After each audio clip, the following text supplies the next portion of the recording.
একজন বলছেন আমার নবী কাউবয় ছিলেন, ইন্না লিল্লাহি ওয়া ইন্না ইলাইহি। তুমি নামের শেষে আজারই লাগাও না?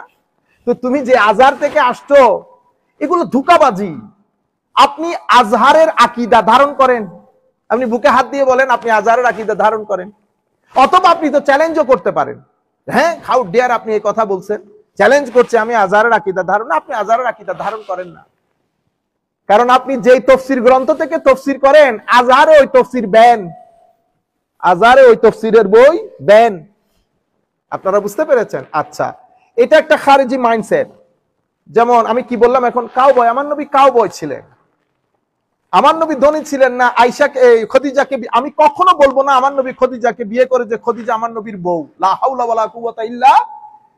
আমার ভাই হাত জোর করে বলতেছি, কান দিয়ে আপনারা শুনেন আমার এই কথাগুলো, আমি জানি আমি কারোর সাথে আমার কোনো দুশ্মনী নাই, বিনয়ের সাথে বলছি। আমি আমার নবীর শানের এই বাগানের আমরা হইলাম চৌকিদার। আপনি রাতের বেলায় বিছানায় পিঠ লাগিয়ে আপনি চোখ বন্ধ করে আমার নবীর সবুজ গম্বুজকে অন্তরে ধারণ করে একবার বলে দেখেন তো, আপনি যে বলেছেন আমার নবীর বউ, মনে রাখবেন শব্দের মধ্যে কিছু শব্দ এমন আছে সেই শব্দ আপনাকে অনেক দূরে নিয়ে যায় আপনার মাইন্ডসেটকে। যেমন একটা হচ্ছে স্ত্রী, আপনি যদি স্ত্রী বলেন তো দেখবেন শব্দের মধ্যে অশ্লীলতা নেই, শব্দের মধ্যে, এবং এই শব্দটা কোনো কিছু লালন করে না, এটা একটা সিভিলাইজ শব্দ, মানে শব্দের ভিতরে কোনো কিছু নাই, শব্দ আপনাকে কোনো জায়গায় নিয়ে যাবে না, স্ত্রী। কিন্তু আমি যদি বলি এটা ওনার বউ, আপনি চিন্তা করে দেখেন তো বউ বলার মধ্যে স্ত্রী বলাতে যে সভ্যতা আছে বউ বলার মধ্যে সেই সভ্যতা নাই। সেই কারণে আপনি কখনো মানুষের সামনে বলেন না এটা আমার বাবার বউ, বলেন না, কি বলেন? আমার মা, আমার, আপনি আমার বাবার বউ বলা চরম বেয়াদবি। এখন আপনি যদি লাখো মানুষের সামনে বেয়াদবি শিক্ষা দেন, আপনাকে আমি বেয়াদব বলতে হবে। আপনি জিজ্ঞেস করেছেন না বেয়াদব কেন বলেছি? এই কারণে বলেছি বেয়াদব। আপনি যখন লাখ মানুষকে বেয়াদবি শিক্ষা দিবেন তো আমি আপনাকে কি বলবো? আমিও যদি করি আপনি হক রাখেন আমাকে বেয়াদব বলার। আপনারা বুঝতে পেরেছেন? আচ্ছা, কাউবয় বলেন, তারপরে আমার নবীর বউ খদিজা, আনট্যাক কি কি শব্দ না, এইভাবে আমরা বলতে বলতে, এই নারা রিসালাত বলবেন না, নারা রিসালাত একটা ফালতু স্লোগান, ইন্না লিল্লাহ, এগুলা কি বলেন ওয়াজ মাহফিলের মধ্যে?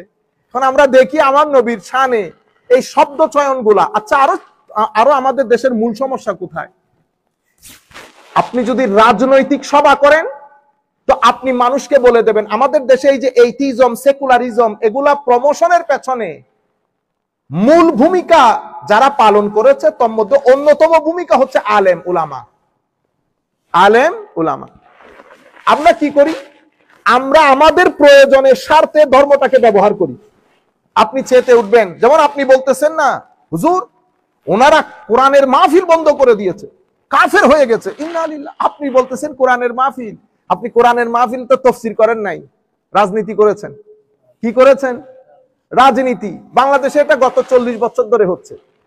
আপনি নাম, কারণ এখানে রাজনৈতিক সভা বন্ধ ফর এক্সাম্পল, অথবা রাজনৈতিক সভার এজাজত আছে কিন্তু রাজনৈতিক সভা বললে মানুষ আসবে না। আপনি মানুষের প্রেজেন্সটা এনশোর করতে চাচ্ছেন, কিভাবে করবেন? দিছেন তাফসীরুল কোরআনের নাম, কিন্তু আমি পুরো তাফসীরটা শুনে শুনে আসতেছি, ঠিক আছে, কিন্তু আমি দেখতেছি আপনি আলটিমেটলি একটা দলকে প্রমোট করতেছেন। আমি দল প্রমোট করাকে আমি নাজায়েজ বলতেছি না, আমি বলতেছি যা বলবেন বলে কয়ে করেন। আপনি বিহাইন্ড দ্য স্ক্রিন আপনার এইম, আপনার অবজেক্টিভ এক ধরনের, আপনি বাইরে মানুষকে দেখাবেন আরেক ধরনের। আপনি বলতেছেন I do not belong to any party, মুনাফিকি করবেন না, মুনাফিকি করবেন না। If you do not belong to any party, আমি আপনার স্টেজের মধ্যে যাদেরকে দেখেছি everybody belong to a particular party of Bangladesh. আপনি বুঝতে পেরেছেন? কেন মুনাফিকি করেন? কেন মিথ্যা বলেন? আমাকে দেখেন ক্লিয়ার কাট, আমি সুন্নি, আমি হানাফি, আমি সুফি। আপনি এবার আমাকে যা মন চাই বলেন, আমি আমার পরিচিতি কখনো, আইডেন্টিটি কখনো হাইড করব না। আপনি কেন হাইড করেন? আপনি তাফসীরুল কোরআন মাহফিল করেন নাই, আপনি করেছেন আপনার রাজনৈতিক জনসভা।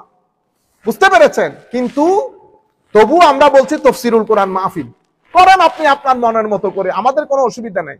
আমরা আপনাদেরকে বলবো যখন তাফসীর করবেন তখন আপনি কোরআনের আয়াতগুলা পড়ে পড়ে কোন কোন জায়গা থেকে তাফসীর করতেছেন কিতাবগুলো আমাদেরকে নাম বলবেন, আমরা যেন ফার্দার চেক করতে পারি,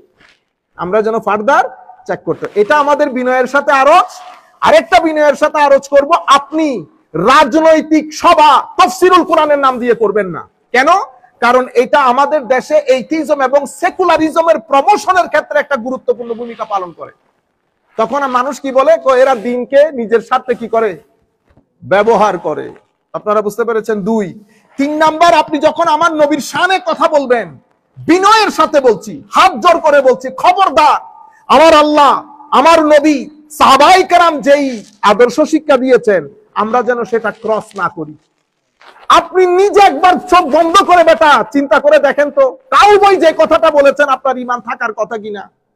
আপনি বলবেন, হুজুর আমি তো আসলে ওই আন্দাজে ওইটা চিন্তা করে বলি নাই, আপনি তো তাফসীরে কুরআন করেন, আপনার জানার কথা। ইয়া আইয়ুহাল্লাযীনা আমানু, হে মুমিনগণ, লা তারফাউ আসওয়াতাকুম ফাওকা সাওতিন নবী, আমার নবীর আওয়াজের চেয়ে উচ্চ আওয়াজে কথা বলিও না।